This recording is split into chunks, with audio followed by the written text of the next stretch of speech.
when Paulo on stage was talking about all these projects which failed, he was talking about Rui Pereira, who's also the co-founder of OutSystems. Why did you make so many mistakes in those years? Yeah, back then, 15 years ago, I was actually in another company doing the very same mistakes that Paulo mentioned. And the reason for that, there's a lot of the reasons, but main reasons for that is a lot about related with technology and the fact that we're unable to build systems that were not easy to change at the time. No. So there was a lot of work involved in building systems and changing them. Yeah. And a lot of that ended up failing. Yeah. And in the beginning, building system is really nice. In Making changes is a nightmare. Absolutely. And how did you two find each other saying, we need to change that for the world? I mean, why did you have that modest idea? No, we actually met in a company that we used to work together at Oracle, outside Portugal.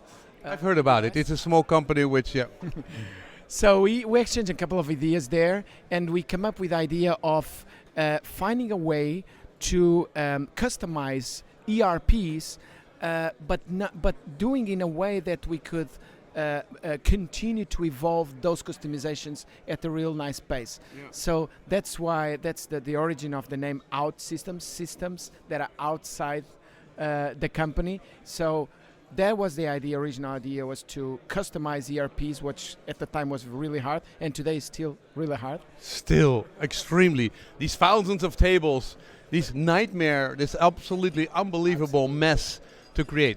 And now, of course, everybody has been coming and saying, okay, use this tool, use that tool, and your life will be better. We went from libraries, to 4G, and to one promise after the other, and it actually didn't work. Why would your system really work? Why, in 2 years, aren't we complaining about the spaghetti mess of OutSystems? Yeah.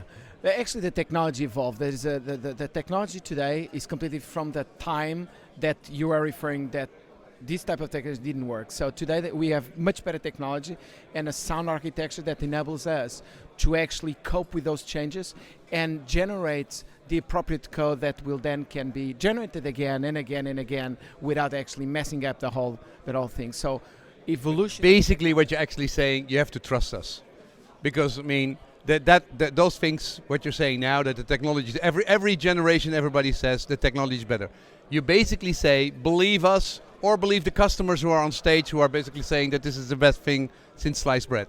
Actually, there's a lot of transparency in the process these days. So when people understand, our customers do understand what is the implication of the OutSystems platform and what is the underlying technology, what is the underlying ways of generating those codes, and they can actually influence that. Mm-hmm. So it's not just black magic that it's happening there. Okay. Well, all right. Question.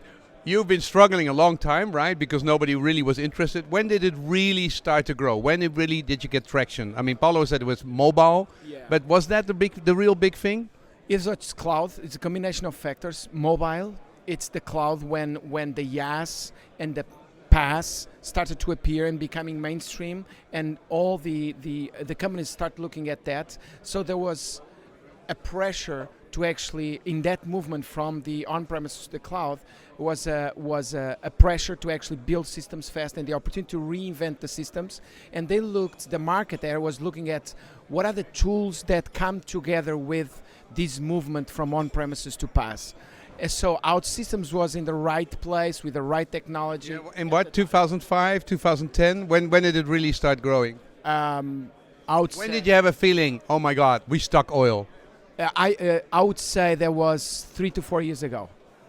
Yeah, when the PaaS market started to open up, combined with the mobile, that was really when we start having calls all over the place to understand our technology. Now with that, from Portugal? No, from all over the world actually. No, but I mean you calling Portugal. Oh yeah, and the offices that we at the time, so 4 years ago, already had in the world. So all the offices spread out the world start to get those types of calls. Okay. Congratulations! Thank you you. Very much.